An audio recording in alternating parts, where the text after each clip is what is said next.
কি দোষ করলো, বড় এই পাতা দিয়া কেন গরম জল করা হয়, এই কথাতে কোনো মৌলবি কয় না। লাল কাপড়, নীল কাপড়, হলুদ কাপড়, কত কাপড় দেখলাম, কবরের কাপড়টা কেন ভাইজান সাদা, এই সাদা দিয়া কেন দাফন করা হয়, এই কথা দিয়ে পৃথিবীর কোনো মৌলবি কয় না রে। এ আমার যুবক,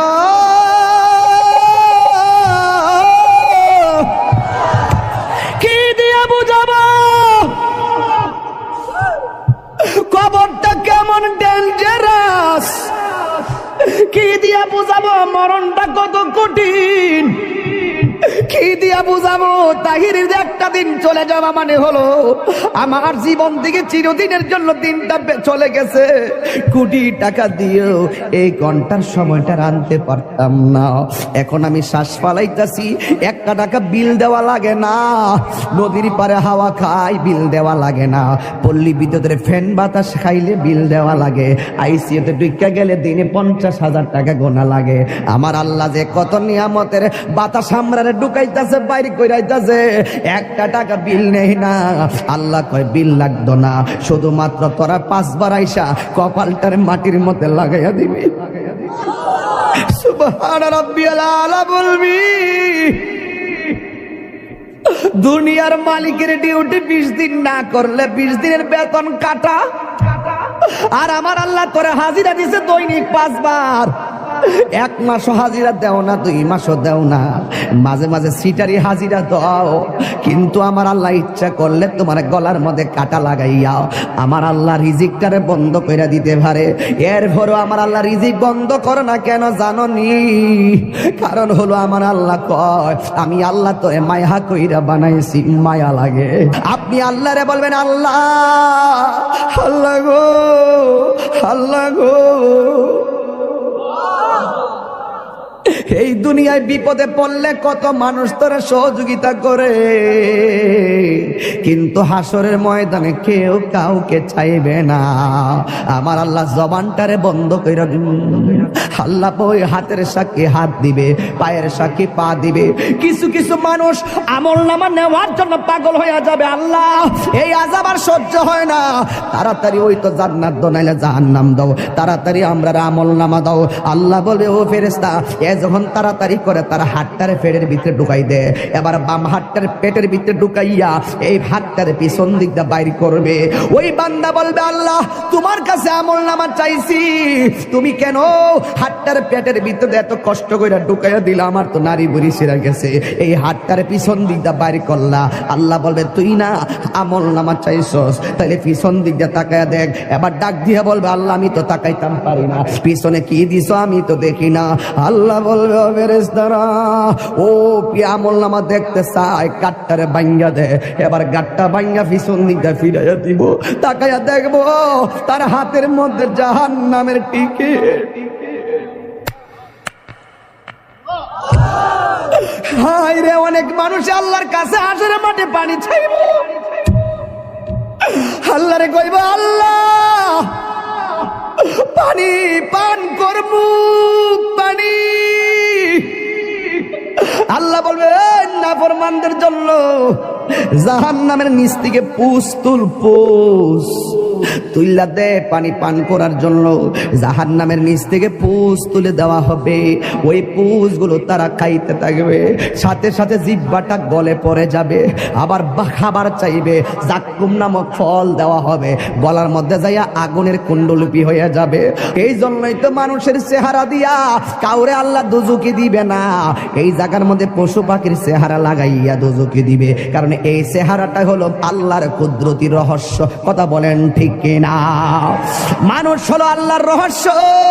ও যুবক, এই মানুষই আল্লাহ দুনিয়ার দিকে নিব, কত বাহানা কইয়া নেয়। ইমানদারের রূহটা যেই মাত্র নিয়ে যাবে, আল্লাহ একটা ফেরেশতারে ডাক দিয়ে বলবে ফেরেশতা জান্নাত থেকে একটা সাদা কাপড় ল, একটা সাদা কাপড় লইব, সাদা কাপড় লইয়া বলবে ইমানদারের কাছে যাও। রূহটা আজরাইলে বের করার সাথে সাথে ওই রূহটারে তুমি কাফন দিয়ে বাইন্ডিং কইরা ফালাইবা। ও যুবক, এমন ভাবে রূহটারে বাইন্ডিং করব, এমন ভাবে বাইন্ডিং কইরা আসমান দিকে উড়াইয়া লইয়া যাইব, দেখতেই তো বড় ভয় লাগে। এমন ভাবে বুঝি তাহিরির বাইন্ডিং করব, এমন ভাবে বুঝি আপনারে বাইন্ডিং করব, দেখলই তো কেমন জানে লাগে। দেখলেই তো কেমন জানে লাগে, এইভাবে বুঝি আমার বাইন্ডিং করবো। আল্লাহ বলে আজরাইল, হো আজরাইল রুহুটা লো। আবার কো জান্নাতের ফেরেশতা আমার ইমানদারের রুহুটারে জান্নাতের সাদা কাপড় দিয়া বাইন্ডিং কইরা ফেলাইবি। এবার ফেরেশতা এসে বাইন্ডিং করে কইরা আসমানের দিকে একটা উড়াল মারে। এবার আসমানে যায়, প্রথম আকাশের ফেরেশতা কই ও ফেরেশতা, যাওয়ার সময় দেখছি তোমার কোনো গ্রাণ নাই, কিন্তু এখন কোথায় থেকে খুশবু আসতেছে? কই এটা হইলো কথার কথা বলতেছে আর কি, যদি বাড়ির ইমানদার হয় এমনে বলবে এটা হইলো বাড়ি উড়ার ইমানদারের রুহু লইয়া যাইতাছি। সাথে সাথে প্রথম আকাশের ফেরেশতা এই রুহুটারে সালাম দিব। এবার দ্বিতীয় আসমানে গেলে সালাম দিব, তৃতীয় আকাশে গেলেও সালাম দিব, চতুর্থ আকাশে গেলেও সালাম দিব, পঞ্চম আকাশে গেলেও সালাম দিব, ষষ্ঠ আকাশে গেলেও সালাম দিব, সপ্তম আকাশে গেলেও সালাম দিব রে বাবা। এবার যাওয়ার পরে আমার আল্লাহ ডাক দিয়া কয় ও ফেরেশতা আর সামনে নিস না, আমি আল্লাহ ইমানদারের জন্য একটা বাড়ি বানাইছি। আর সামনে নিস না গো, আমি আল্লাহ একটা বাড়ি বানাইছি। ওই বাড়িটার নাম কি? বাড়ির নাম হলো কোরআনের ভাষায় হলো ইল্লিন। এই রুহুটারে ইল্লিনে রাইখা দে। আর এই দিক দিয়ে বাড়ি উড়ার এই আমার বাবার বডিটারে বাইন্ডিং করবার লাইগা বাড়ি উড়ার দোকান থেকে সাদা কাপড় আইনা বডিটারে বাইন্ডিং করলো। মানুষ আইব রে এক নজর দেখিতে, মানুষ আইব রে। বিষয়টা দিছেন খুব কঠিন। মানুষ আইব রে এক নজর দেখিতে, মানুষ আইব রে। দেহ কাচার অচিন পাখি, দেহ কাচার ও চিন পাখি, উইরা যেদিন যাইব রে এক নজর দেখিতে, মানুষ আইব রে। জিহাদ HD media, the Islamic content creator. আমার যুবক ভাইরা, আমার মুরব্বী বাবাজিরা, আমি দেখতেছি অনেকে নগদ 1000 টাকা দিতেছে, অনেকে 500 টাকা দিতেছে, 100 টাকা দিতেছে, অনেকে 10 টাকা দিতেছে। আল্লাহ, এই মাহফিলে হাজার হাজার মানুষ যারা এই মাদ্রাসার জন্য টাকা দিয়ে দিতেছে, টাকা দেওয়ার প্রতিযোগিতায় মাঠে নেমে গেছে। আল্লাহ মেহেরবানি করে তুমি সবার দান গুলাকে তোমার দরবারে কবুল আর মঞ্জুর করে নাও। জোরে জোরে বলো না আমিন। আমার যুবক ভাইরা, এরপরে যদি কেউ দিলটা নরম করে মাহফিলের জন্য মাঝে মাঝে 10,000 5,000 টাকা দিতে চান, আমার একটু মেহেরবানি করে বলবেন, আমি ওয়াজের মাঝখানে সবাই নিয়ে আপনার জন্য দোয়া করে দিয়ে যাব। মা বোনদেরকে বলবো, মা এই মাদ্রাসার জন্য 1,000 টাকা হলো আপনি দিয়া দেন। আপনার 1,000 টাকা নিয়ে আমরা গর্ব কইরা মাঠে যাইয়া মার্কেটে যাইয়া 2 বস্তা সিমেন্ট আইনা মাদ্রাসার কাজে লাগাইতে পারবো। একদিন আপনি থাকবেন না, এই টাকাগুলা একদিন মিজানের পাল্লাই কথা বলবে। এই দুনিয়ায় চিরদিন আমরা থাকবো না গো। ব্যাংকের মধ্যে টাকা আছে, এই টাকা দিতে চান না। ব্যবসার টাকা আছে, দিতে চান না। কিন্তু একটা কথা মনে রাখবেন, মরণের কালে গেলে আপনার কবরের পা যাওয়ার আগে আগে মরণ আপনার সামনে আসবে। আপনার পাশে আপনার সন্তান বসে থাকবে, আপনার পাশে আপনার আপনজন বসে থাকবে, কিন্তু আপনার মরণের কষ্টের ভাগ আপনার সন্তান নিবে না। আপনার কবরে যদি আযাব হইব, এই কবরের আযাবের ভাগ আপনার সন্তান নিবে না, কিন্তু আপনার সন্তান ঠিকই আপনার ব্যাংকের টাকার ভাগ নেওয়ার জন্য কামরা কামড়ি শুরু করবে। আপনার সন্তান জমিনের ভাগ নেওয়ার জন্য পাগল হয়ে যাবে, কিন্তু আপনার কবরের ভাগ আপনার সন্তান নিবে না। এই জন্য আল্লাহ রাব্বুল আলামিন বলেছেন, মিনহা খলাকনাকুম ওয়া ফিহা নুঈদুকুম ওয়া মিনহা নুখরিজুকুম তারাতান উখরা। এই তো আমি পেয়ে গেলাম, দেখছেন ওয়াজের ভিতরে উত্তরপাড়া সিদ্দিক মিয়া মাছ ব্যাপারী, তিনি দিয়া দিলেন মাদ্রাসার জন্য ৫,০০০ টাকা। এই ৫,০০০ টাকা আমার কাছে ৫ কোটি টাকা মনে হয়। এই টাকাগুলা মাদ্রাসার কাজে লেগে গেলে একদিন হয়তো সে কবরে চলে যাবে, এই সওয়াবটা তার কবরে ফ্লেক্সি হতে থাকবে। আল্লাহ আপনি তার দানটাকে কবুল আর মঞ্জুর করে নেন। সবাই জবানটা খুলে বলুন আমিন। আল্লাহ বলছেন, এই মাটি থেকেই তোমাকে সৃষ্টি করা হয়েছে, এই মাটিতেই তোমাকে দাফন করা হবে, এই মাটি থেকে তুমি একদিন হাসরের ময়দানে উঠবে। আমার যুবক ভাইরা গভীর মনোযোগ, আমাকে বিষয় দিয়েছে কবরের আযাব আর হাসরের ময়দানের ভয়াবহতা। এই ওয়াজগুলো আমি প্রতি মাহফিলে করে দিলটা নরম করে দেওয়া লাগবে। বন্ধুরে আমার, ও বাড়ি ওরার বন্ধুরা, কুস্তি শাহবাজপুর সাজদাপুরের বন্ধুরা, মাশাআল্লাহ। কোন জায়গা? জাঙ্গালপাড়ার জনাব মোশাররফ হোসেন প্রবাসী, তিনি দিলেন ৫,০০০ টাকা। জোরে করে মারহাবা। আয় রাব্বুল আলামিন, এই দান তুমি কবুল করো, মঞ্জুর করো। আল্লাহ আমি কবরের আলোচনা শুরু করে দিলাম। রিয়াসত বাড়ির আক্তার মিয়া ২,০০০ টাকা। জোরে করে মারহাবা। নগদ যারা তুলছেন টেহারি গইন্না আমার কোয়েন কত টাকা উঠছে? আপনারা কেড়ে কেড়ে টেহা দিচ্ছেন, হাত তোলেন। নগদ কে কে দিচ্ছেন, হাত তোলেন। মাশাআল্লাহ, অনেকে দিছে, আলহামদুলিল্লাহ। আমার মনে হয় সবাই যদি অংশগ্রহণ করেন মিনিমাম ৩০-৪০ হাজার টাকা ওঠার কথা। এরপর আমি গইন্না দিক খালি কত উঠছে টেহাটা গনেন। কেডা? উত্তরপাড়া হোসেন মিয়া দিছে, উসন মিয়া দিছে ২,০০০ টাকা। মারহাবা। স্কুল ভাড়া উসন মিয়া দিছে ২,০০০ টাকা। মারহাবা কন। কেউ রাগ করবেন না, গুসা করবেন না। যারা দিবেন তারা জিতে যাবেন, যারা টাকা দেওয়ার পরে খুশি হয়ে মারহাবা বলেন আপনারা ধন্য হয়ে যাবেন। আর যারা মনটা খারাপ করে ফেলবেন আসামি হয়ে যাবেন। জনাব মোহাম্মদ রুমুজ আলী দিছেন ১,০০০ টাকা। আয়াত আলী সর্দার বাড়ি রুমুজ মিয়া, আয়দুল আলী সর্দার বাড়ি রুমুজ মিয়া দিছে ১,০০০ টাকা। মারহাবা করেন। আচ্ছা, এখন যারা টাকা দিব আপনারা লিখকে ফেলাইবেন, পরে আমার কাগজটা দিয়েন, আমি একবারে লাস্টে কয়ে দেব ইনশাল্লাহ। হ্যাঁ, আমি ওয়াজটা শুরু ঢুকে গেছি তো, এখন মনটা গেছে দিকে। হ্যাঁ, আর বাকি যা দিবেন আমার কাছে লিখকে দিয়ে দিলে আমি ইনশাল্লাহ ঘোষণা করে দিব। আর সবাই আজকে আমরা দোয়া করে যাবো। রাজি আসিনি বাজান? আপনারা এখন বাড়ি উড়ার মানুষ, দিলটা নরম করে কন, আমাদের আসল বাড়ি কি বিল্ডিং না কবর? এই আওয়াজে মানি না, জোরে জোরে বলো, বিল্ডিং না কবর? বন্ধুরে টান দেন, বন্ধুরে আমার, ও আমার যুবক ভাইয়েরা, আসল ঘরের নাম হলো কবর। এই কবরটাতে যাব, যাওয়ার আগে তো আমাদের কাছে আজরাইল আসবে। আজরাইল দেখলে তোমার কেমন লাগবে জানোনি? আমি আপনাদের কাছে জানতাম চাই, বাড়িওরা গ্রামের মধ্যে আজরাইল আইসিনি? কথা কোন আইসিনি?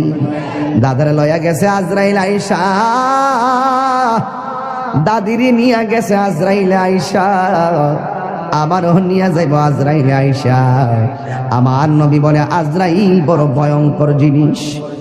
এই আজরাইলের চেহারাটা দেখলে অনেক মানুষের হাড্ডিগুলা খুলে যাবে। আজরাইলের চেহারা দেখলে অনেকের রগগুলা টাস টাস করে ছিঁড়ে যাবে। আজরাইলের চেহারা দেখলে অনেকের হাড্ডিগুলা চুরমার হয়ে যাবে। এই মুহূর্তে যদি বাড়িওরা আইল্যান্ডের মধ্যে মোটর সাইকেল একটা উল্টায় পইরা যায়, পা ভাঙ্গা যায়, এক্সট্রা মেশিন দিয়ে ট্রাই করে কেমন ভাবে ভাঙছে। এই দুনিয়ার ভাঙ্গার মধ্যে পরীক্ষা করে দেখে কেমনে পাটা ভাঙছে। কিন্তু আজরাইলের ধাবাই যে তোমার হাড্ডি চুরমার হয়ে যাবে, এটা ধরার মতন কোনো মেশিন এখন আবিষ্কার হয় নাই, যেমন ভাবে হায়াত কিনার ফ্যাক্টরি এখনো আবিষ্কার হয় নাই। কথা বলেন ঠিক কিনা? আমার যুবক ভাইয়েরা, আমার নবী বলেন, আজরাইল দেখলে বেঈমানগুলো এমন পাগল হয়ে যাবে, তার পাশে তার সন্তান বসে থাকবে, তার পাশে তার আপনজন বসে থাকবে, কিন্তু তার কষ্টের ভাগ তার স্ত্রীও নিবে না, তার কষ্টের ভাগ তার আম্মাও নিবে না। এই জন্যই তো আমার নবী বলেছেন, পৃথিবীর মধ্যে মানুষের দুইটা সিস্টেম, একটা হলো বেঈমানের জিন্দেগি, আর একটা হলো ইমানদারের জিন্দেগি। বেঈমানের জিন্দেগি করলে আজরাইলে তাবা খাইয়া রক্তগুলা পানি পানি হইয়া যাইব, পানি পানি হইয়া যাইব, মনের দুঃখ বলার কোনো জায়গা থাকবে না। কিন্তু তুমি যদি ইমানদার হতে পারো, ইমানদার হইলে তোমার কাছে আজরাইল আসবে, আয়েশা ঘরের দরজার মধ্যে আজরাইলে তোমার সালাম দিব, জোরে জোরে কি আল্লাহু আকবার বলা যাবে না? যুবক, আজরাইল আয়েশা তোমার সালাম দিয়া বলবে, আল্লাহ আমারে পাঠাইছে আপনার হায়াতের জিন্দেগি শেষ দিকে, এখন আপনার রূহটা নিয়ে যাবো। ইমানদার বলবে, আজরাইল আর দেরি করো না, তাড়াতাড়ি আমার রূহটারে লইয়া যাও, আমার এই দুনিয়া ভালো লাগে না গো। আর দুনিয়া সিজনুল মুমিনিন, দুনিয়াটা হলো মুমিনের জন্য জেলখানা। বেঈমানরা মনে করে এই দুনিয়াটা হলো একমাত্র বালাখানা। ইমানদার ডাক দিয়া বলবে, ও আজরাইল, আমার রূহটারে তাড়াতাড়ি লইয়া যাও, এই দুনিয়ায় আমার ভালো লাগে না। এবার ইমানদারকে আজরাইল বলবে, ঠিক আছে আপনি প্রস্তুতি নেন। এবার আজরাইল বলবে, তোমার রূহটারে আমি মুখ দিয়া নিতেছি। ইমানদার বলবে, এই মুখ দিয়া রূহ নিতে দিব না, কারণ এই জবান দিয়ে আমি আল্লাহর জিকির করেছি, তাইলে তোমার রূহটা আমি কান দিয়ে নিয়ে যাব। ইমানদার বলবে, না, কান দিয়া নিতে দিব না, এই কান দিয়ে আমি আল্লাহর জিকির শুনেছি। আজরাইলে বলবে, ও ইমানদার, তোমার চোখ দিয়া রূহ নিয়ে যাবো। ইমানদার বলবে, না না না না, এই চোখ দিয়ে আমার আল্লাহর কুদরত দেখে দেখে আমি আল্লাহরে গবেষণা করেছি, এই চোখ দিয়ে রূহ নিতে দিব না। আল্লাহ ডাক দিয়া বলবে, আজরাইল।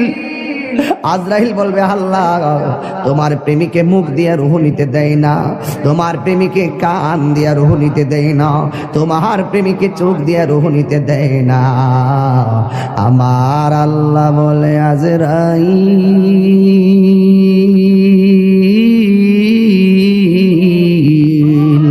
ও আজরাইল, আমার বন্ধুর রূহটা যদি নিবা, আমার ইমানদার বান্দার রূহ যদি নিবা, তাইলে তোমার হাতের তালুর মধ্যে আমি আল্লাহর নামটা লেখো, আমি আল্লাহর নামটা লেখো। হাতের মধ্যে আল্লাহর নামটা লিখবো। আল্লাহর নামটা কেমন জানেননি? কয় আল্লাহর নামটা আল্লাহু লা ইলাহা ইল্লা হুয়াল হাইয়ুল কাইয়ুম। এরপর আল্লাহ শব্দটার হামজাটা বাদ দিয়া দেন, তাকে লিল্লাহি মা ফিস সামাওয়াতি ওয়াল আরদি। লাহু লিল্লাহ শব্দের লাম বাদ দিয়া দেন, তাকে লাহু মুলকু সামাওয়াতি ওয়াল আরদি। লাহু শব্দের লাম বাদ দিয়া দেন, তাকে শুধুমাত্র হুয়াল্লাহুল্লাযী লা ইলাহা ইল্লা হু। এই জন্য আল্লাহর নামটা হলো আমার আল্লাহর ইসমে জাতের নাম। কথা বলেন ঠিক কিনা? আল্লাহ আল্লাহ क्या मुबारक नाम है, अल्लाह अल्लाह आशिकों का काम है। मकान चुश्ती नमाजी बंज़गाना, फवाइलुल लिल मुसल्लिन अल्लज़ीना। जोरे जोरे के अल्लाहु আকবার বলা যাবে না। আমার যুবক, আজরাইল ইমানদার চোখের সামনে আল্লাহর নামটা যখন দেখবে, ওই ইমানদার আল্লাহর নামটা যখন দেখবে, সারা জীবন সে আল্লাহর নামে ফানা ছিল, সারা জীবন সে নবীর প্রেমে ফানা ছিল। ও যুবক রে, ইমানদার যখন শুইয়া শুইয়া আল্লাহর নামটা দেখব, তখন ইমানদার আল্লাহর নামের উপরে ফানা হইয়া যাবে। ও আমার দয়াল নামে এত গো মধু,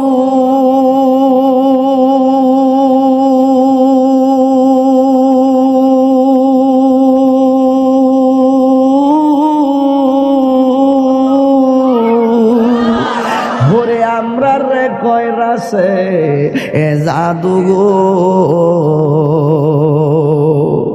ওরে দেখা দিয়া কুলে নিয়া, দেখা দিয়া কুলে নিয়া নিবা মনের বেদনা, আমার মন হইয়াছে রে দেওয়ানা, আমার দয়াল নামে দয়াল নামে এত মধু খাইলে মধু ফুরায় না, আমার মন গয়াসের দেওয়াল। আরে তোমারে পাইবার হায়াসি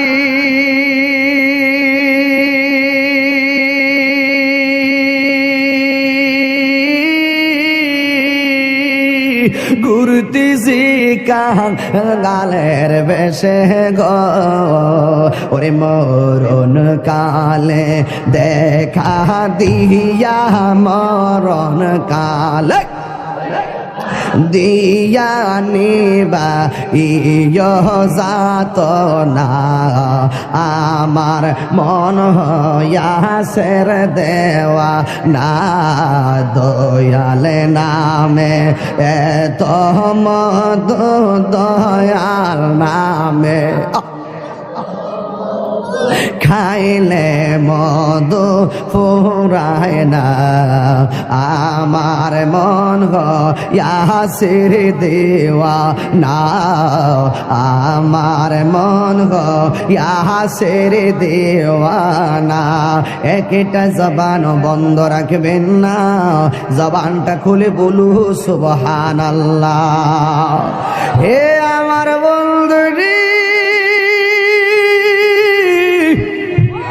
ও বাড়িওয়ালার বন্ধুরা, ও আমার মইনদের বন্ধুরা, ও আমার সাজদাপুরে বাবা, কুস্তির বাবা, বুড্ডার বাবা, যত জায়গা থেকে আসছে রে বাবা, ও মল্লেশ্বরের বাবা, আমার আল্লাহ বলে আজরাইল তোমার হাতের তালুর মধ্যে আমি আল্লাহর নামটা লেখো, আল্লাহর নামটা দেখে ইমানদার আল্লাহর নামে ফানা হইয়া যাবে।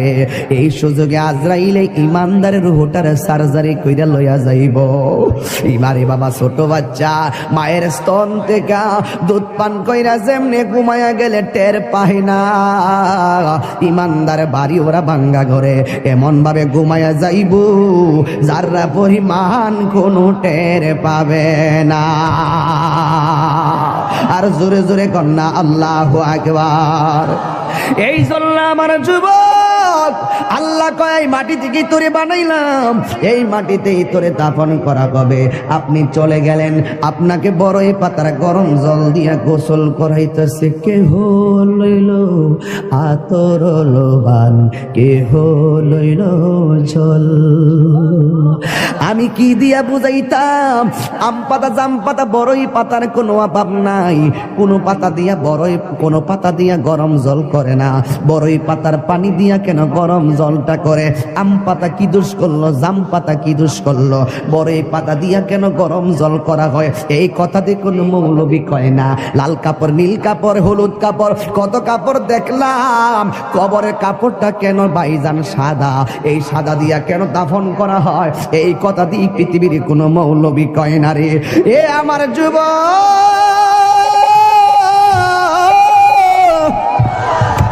কি দিয়ে বুঝাবো কবরটা কেমন ডেঞ্জারাস? কি দিয়া বুঝাবো মরণটা কত কঠিন? কি কি দিয়া বুঝাবো? তাহিরের যে একটা দিন চলে যাওয়া মানে হলো আমার জীবন থেকে চিরদিনের জন্য দিনটা চলে গেছে।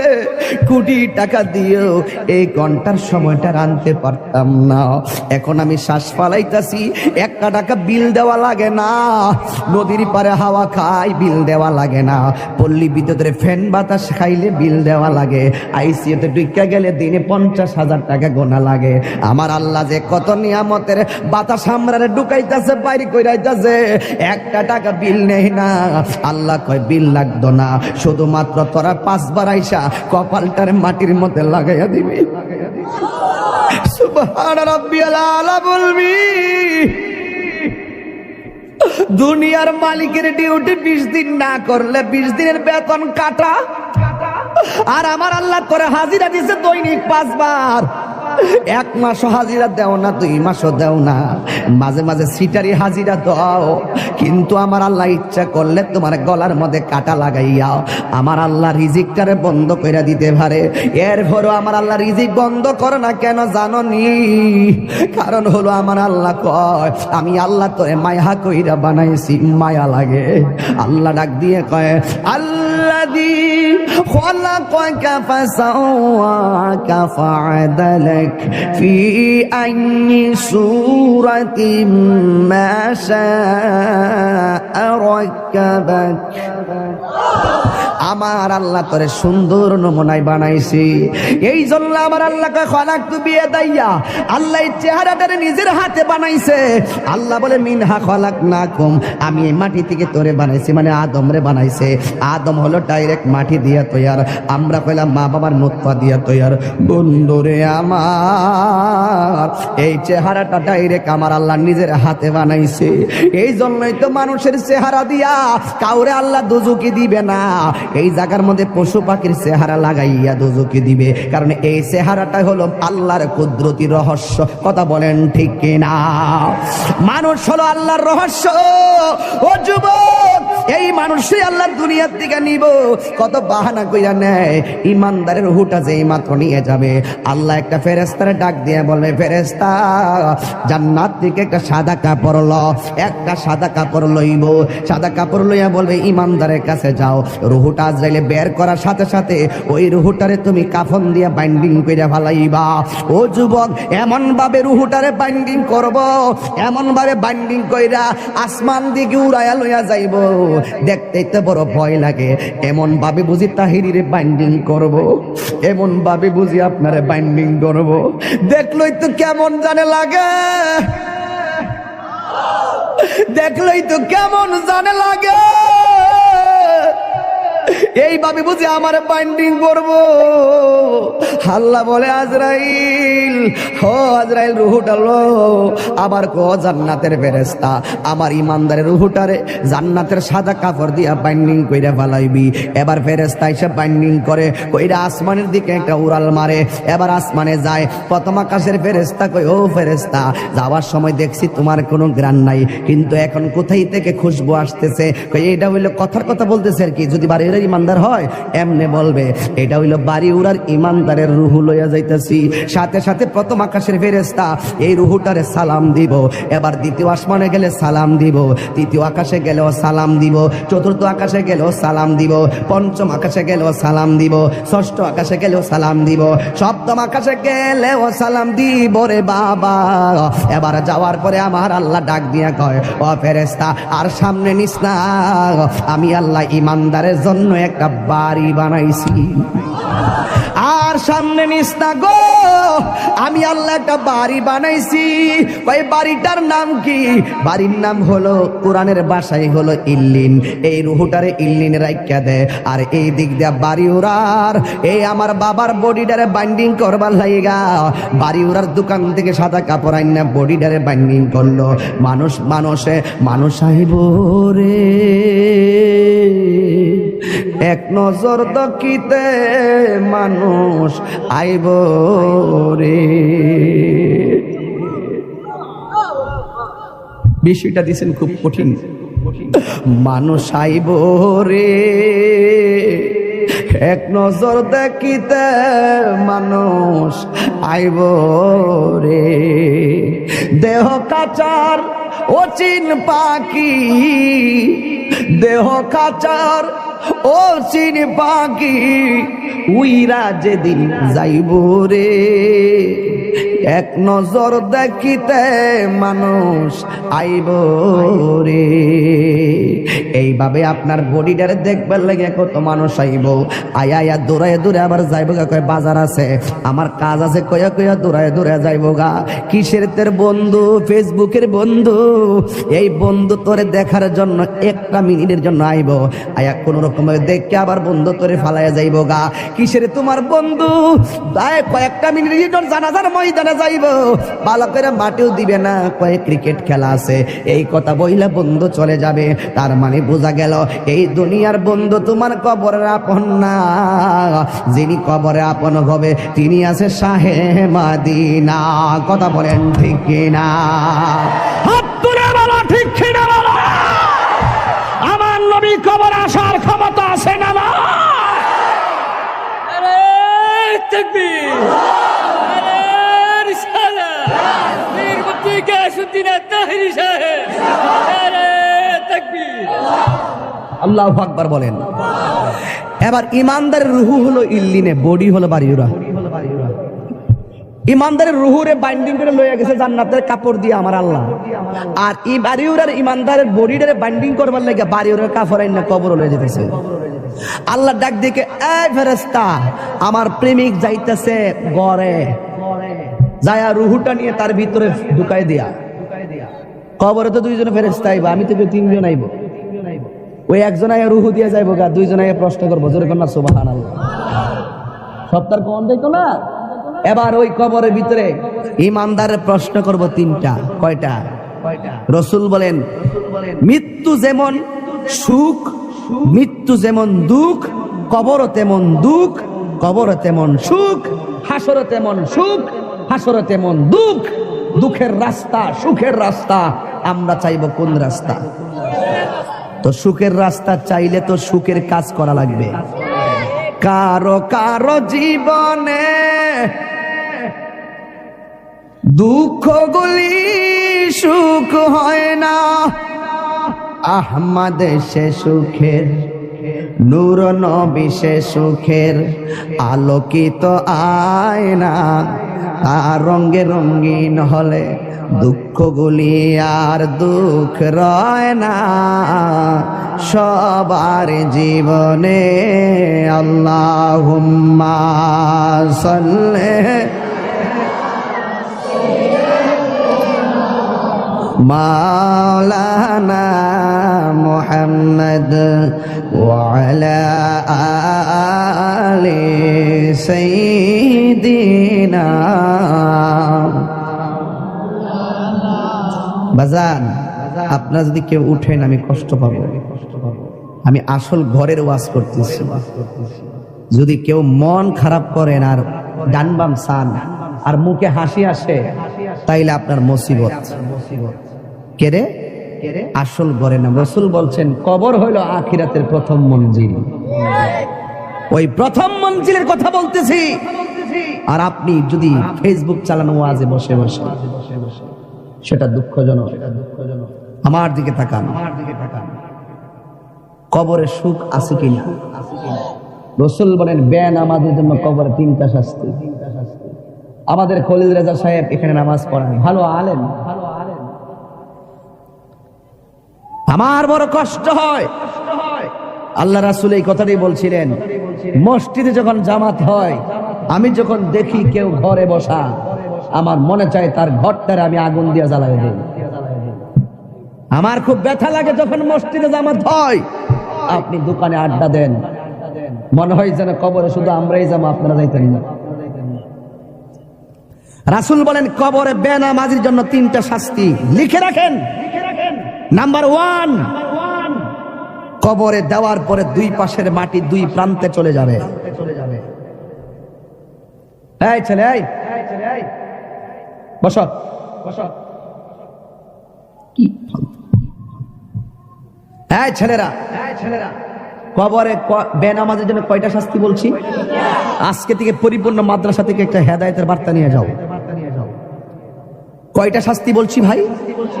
নাম্বার 1, কবরে লাশ দেওয়ার পরে দুই পাশের মাটি দুই প্রান্তে চলে যাবে। বলবেন এটা কিভাবে সম্ভব? দুই প্রান্তের মাটি দুই প্রান্তে যাবে কিভাবে? আজরাইলে কত বড় জানেন? যার মাথায় 7 সমুদ্র 13 নদীর পানি দিলেও 1 ফোঁটা পানি জমিনে পড়বে না। যার এক মুষ্টি মাটি সমান সমান 70 মণ। এক মুষ্টি মাটি আদম রে যে বানাইছিল, এক মুষ্টি আইসা এক মুষ্টি মাটি সমান সমান 40 মতান্তরে 70 মণ। তাহলে উনি কত বড় দেহের অধিকারী? এই এত বড় আজরাইল আপনার ছোট্ট ঘরের রুমের ভিতরে ঢুকছে কেমনি? এটা যেমনি সম্ভব, হিটাও সম্ভব। কথা বলেন। দুই প্রান্তে চলে যাবে। বেনামাজির জন্য কবরে 3টা শাস্তির একটা শাস্তি হলো দুই পাশের মাটিগুলো এসে তোমাকে এমন জোরে চাপা দিবে, ডান পাশের হাড্ডিগুলো বাম পাশের ভিতরে ঢুকে যাবে। বাম পাশের হাড্ডিগুলো ডান পাশের ভিতরে ঢুকে যাবে। রাসূল কি বার্তা দিয়েছে শুনেন। আল্লাহর হাবিব বলছেন ওই সময় সে একটা চিৎকার যে দিবে, এই কান্নার আওয়াজ যদি তার পরিবার পরিজন দুনিয়ার মানুষ শুনতো, তাহলে ওই মানুষটার কানের পর্দা ফেটে সাথে সাথে মারা যেত। আল্লাহ!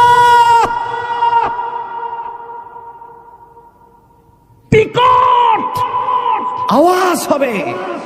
রাসূল বলেন এই আওয়াজ যদি পৃথিবীর কাহারো কানে লাগতো, তাহলে মানুষের পর্দা, কানের পর্দা ফেটে মারা যেত। গরু ছাগল চতুষ্পদ জন্তু যারা, তারা কবরের আযাবের আওয়াজ শুনে। আপনি জানেন না তো, হাদিসের ভাষায় দেখেছি কবরের ভিতরে মানুষগুলা যে কান্নাকাটি করে, এত ভয়ঙ্কর হাউমাউ, ঝগড়া লাগলে না কাউ কাউ কি আওয়াজ হয়? আল্লাহ বাঁচাও, আর পারছি না, আল্লাহ তিনি বাঁচাও, আর আগুন সহ্য হয় না, সাপের দংশন সহ্য হয় না। মাঝে মাঝে দেখবেন গরু ছাগলগুলো ঘাস খায়, হুট করে দাঁড়ায় থাকে, হুট করে রশি ছিঁড়ে দৌড় মারে। কেন? ওরা কবরে আযাবের কান্নাকাটির আওয়াজ শুনে।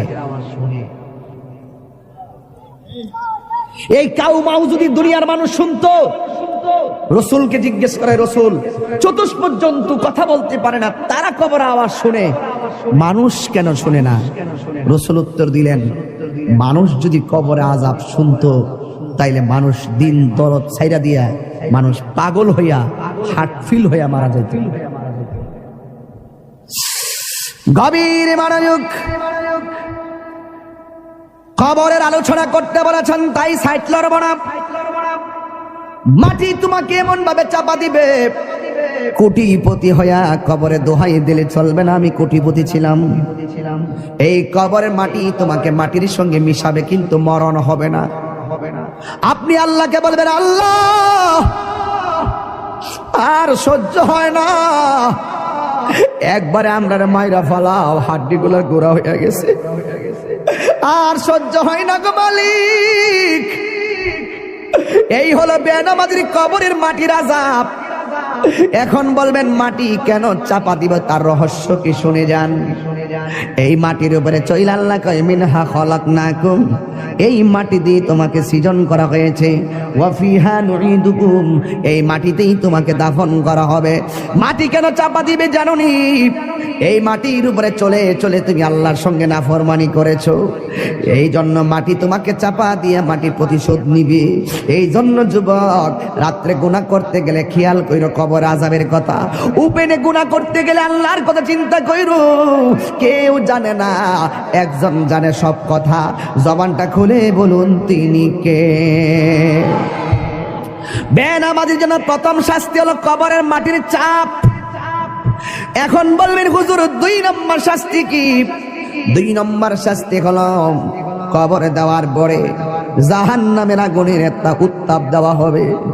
এই উত্তাপটা দুনিয়ার আগুনের 70 গুণ বেশি তাপ হবে। আল্লাহরে বলবা, আল্লাহ আর সহ্য হয় না, বাঁচাও। কিন্তু ওই জায়গার মধ্যে আগুন নিভাবার কোনো ফায়ার সার্ভিস নাই। এই মুহূর্তে তাহিরির উপরে যদি আক্রমণ আসে, কিছু লোক হলেও আপনারা আমার পক্ষে কথা বলবেন। খলিল সাহেবের উপরে আক্রমণ আসলে কিছু লোক হলেও আপনারা কথা বলবেন। বাড়ি ওরা যদি একটা বংশের নাম কোনটা দিয়ে চেয়ারম্যান সাহেবের বাড়িতে যদি আগুন লাগে, বা আমার বাড়িতে আগুন লাগলে পাশের বাড়ির মানুষকে আগুন নিভাতে যাবে না ভাই? যাবে না? যাবে না? আমার বাড়িতে আগুন লাগলে পাশের বাড়ির মানুষ আগুন নিভাতে যাবে, কিন্তু ঘরের পাশে কবরে আগুন দাউ দাউ করে জ্বলতেছে, আগুন নিভাইবার কোনো ব্যবস্থা আসেনি রে বাবা। এই জন্য বেনামাজির কবরে আগুন ধরে দিবে, অবস্থা ভয়াবহ হবে। 3 নম্বর বেনামাজির কবরে 3 নম্বর শাস্তি হলো, বেনামাজির কবরে একটা সাপ ঢুকবে, যেই সাপের দাঁতগুলো হবে 70 গজ লম্বা, চোখগুলো হবে দুনিয়ার আগুনের চাইতে 70 গুণ লাল। ওই সাপটার মাথায় থাকবে মহিলাদের চুলের গোছার মতন চুল। ওই সাপের গায়ের মধ্যে দুর্গন্ধ থাকবে। আমরা একটা সাপের দুর্গন্ধ সহ্য করতে পারি না, নাকে ধরে যাই, লাশের গন্ধ সহ্য করতে পারি না, কিন্তু ওই সাপের গায়ের মধ্যে এমন দুর্গন্ধ থাকবে গো, এই সাপের দুর্গন্ধ যদি কাহারো নাকের মধ্যে লাগতো, ওই মানুষটা কলেরা হইয়া সাথে সাথে মারা যাইত। এমন দুর্গন্ধ সাপ কবরে ঢুকাইয়া দেওয়া হবে। ও তাহিরি হুজুর, এই সাপটা কতটুকু লম্বা? বুখারী শরীফের হাদিস খুললা দেখেন, এই সাপের দৈর্ঘ্য হলো 450 কিলোমিটার লম্বা। এমন বিষাক্ত সাপ তোমার পায়ের মধ্যে সুবল দিবে না, তোমার কপালের মধ্যে সুবল দিবে না। কারণ মানুষের বডির ভিতরে কোন দিক দিয়ে শয়তান মানুষের ভিতরে ঢুকে জানেননি? কান দিয়া ঢুকে না, নাক দিয়া ঢুকে না, চোখ দিয়া ঢুকে না, শয়তান মানুষের ভিতরে প্রবেশ করে নাভি দিয়া, নাভি দিয়া। এই জন্য ওই শয়তানের পাল্লাই পইরা যারা নামাজ চাইরা দিছো, ওই সাপটা তোমার নাভির মধ্যে এমন জোরে 70 গজ দাঁতটা বসাইয়া দিয়া বডিটারে আলাদা কইরা 70 গজ মাটির নিচে নিয়ে ঢুকাইয়া দিবে। আপনি বলবেন আল্লাহ আর সহ্য হই না গো। ও যুবক, পায়ে হাত দিয়া বইরা যায়, নামাজ ছাড়লে আল্লাহ বড় অসন্তুষ্টি হইয়া যায়। একদম মুসা নবীর কাছে একটা মহিলা আসলেন, আয়েশা বলতেছে, মুসা নবী গো, আমি এমন গুনাহ করছি, আল্লাহর কাছে 100 বার ক্ষমা চাইলে মনে হয় কেন জানে আল্লাহ ক্ষমা করবে না। আমি এত তওবা করি, চোখের পানি ফেলায়া কান্দি গো মুসা নবী। আপনারা আওয়াজ করে বলেন, মুসা নবী কি নরম নবী না গরম নবী? মুসা নবীর আয়েশা বলে, নবী গো, আমি এমন গুনাহ করছি আমার আল্লাহ ছাড়া কেউ জানে না, কিন্তু আমি এমন ভাবি আল্লাহর কাছে ক্ষমা চাই, কিন্তু আমার আল্লাহ ক্ষমা করবে কিনা আমি জানি না। কেন জানে মনে হয় আমার আল্লাহ আমাকে ক্ষমা করবে না। এবার মুসা নবী ডাক দিয়ে, ও পাগলনি, তুমি কি এমন গুনাহ করছো যে এই গুনাহের কারণে আল্লাহর কাছে তওবা করার পরও তোমাকে তওবাটা কবুল হবে কিনা তুমি মনে করতে পারো না? এবার মহিলা ডাক দিয়ে বলে, নবী গো, আপনি তো আল্লাহর সঙ্গে কথা বলেন, আপনি আল্লাহরে যাইয়া আমার নামটা ধরে কইবেন, আমি মহিলার দোয়া আল্লাহ কবুল করছেনি, আমার গুনাহগুলো আল্লাহ মাফ করছেনি। এবার মুসা নবী ডাক দিয়ে, মহিলা, তুমি কি এমন গুনাহ করছো যেই জন্য তোমার কথা আল্লাহর কাছে গিয়ে আমি তুলে ধরার জন্য বলেছ? এবার মহিলাটা ডাক দিয়ে বলে, নবী গো, আমি একটা অন্যায় করছি। কই কি অন্যায়? কই আমার বিয়ে হয় না, কিন্তু আমি একটা মানুষের সঙ্গে অবৈধ মেলামেশা করেছি, এরপরে আমি বুঝতে পারি নাই আমার পেটের মধ্যে একটা সন্তান চলে এসেছে। এখন মনে মনে ভাবলাম এই সন্তানটার আমি কি করব, কিন্তু মারার তো কোনো পদ্ধতি পাইলাম না। আমি একটা আস্তে আস্তে কোনো রকম ভাবে কাপড় চোপড় দিয়া দিয়া চলাফেরা করি, মানুষকে আমি বুঝতে দেই না যে আমি হামেলা। এই জন্য আমি কোন রকম ভাবে চলাফেরা করি, কাপড় চোপড় পরি যেন মানুষে না বুঝে। কিন্তু আমি এমন ভাবে দিন যত বাড়তে শুরু করলো, আমার শরীরটা ভারী হইতে শুরু করলো। শেষ পর্যন্ত যখন 6-7 মাস হলো, মানুষ আমারে দইরা ফেলাইবো আমার অস্বাভাবিক অবস্থা দেখলে। এরপর আমি জঙ্গলে জঙ্গলে যায়া যায়া ঘুরছি যেন মানুষ আমারে ধরতে না পারে। ও নবী গো, নবী গো, নবী গো, আপনি জানেননি গো, আমি যখন দেখলাম 10 মাস 10 দিন হয়ে গেল, একদিন আমার পেটের ব্যথা উঠে গেল, মনে হয়েছে যেন আমার সন্তানটা হইব। কোনো দাইমারে ডাকলে শাস্তি হইয়া যাইব, কোনো দাইমারে ডাকলে সাক্ষী হইয়া যাইব, কোনো মহিলারে ডাকলে সাক্ষী হইয়া যাইব। এখন আমি কি করব? নিজে নিজেই প্রসব করাইছি আমার সন্তান, এখন আমি কি করব? এতদিন আমি পেট গোপন করছি, এখন আমি বাচ্চাটা গোপন করব কেমনে? এক তো আমি জিনা কইরা কইরা গুনাহ করলাম, 2 নম্বর সন্তান হইয়া গেছে, এখন আমি সন্তানটা লোক সমাজে লইয়া গেলে আমি কলঙ্কিনী হইয়া যাইব। মুসা নবী, আমি কি ভয়ঙ্কর গুনাহ করছি জানেননি? আমি জঙ্গলার ভিতরে বাচ্চাটা হওয়ার পরে জিন্দা সুন্দর একটা ফুটফুটে বাচ্চা, এই বাচ্চাটার আমি গলার চিপ দিয়া মাইরা ফেলাইছি। এই জন্য আমি জিনা কইরা গুনাহ করছি, এক অপরাধ। আমার পেটের মধ্যে বাচ্চা নিছি, আরেক অপরাধ। এই বাচ্চা হওয়ার পরে আমি গলা চিপ দিয়ে মাইরা ফেলাইছি, এটা আমার অপরাধ। এবার মুসা নবী রেখা, ইয়া মুসা কালিমুল্লাহ, মাফ হইবনি গো, আমার গুনাহ মাফ হইবনি। মুসা নবী তো গরম নবী, মুসা নবী ডাক দিয়ে কমবক্তার মহিলা, যাও যাও, এখান থেকে চলে যাও, এখান থেকে চলে যাও, এখান থেকে চলে যাও।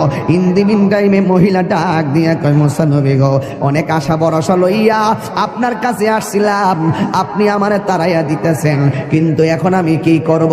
এবার মুসা নবী কয়, না না, তুমি যে অন্যায় করছো তোমার কোনো ক্ষমা হওয়ার কথা না।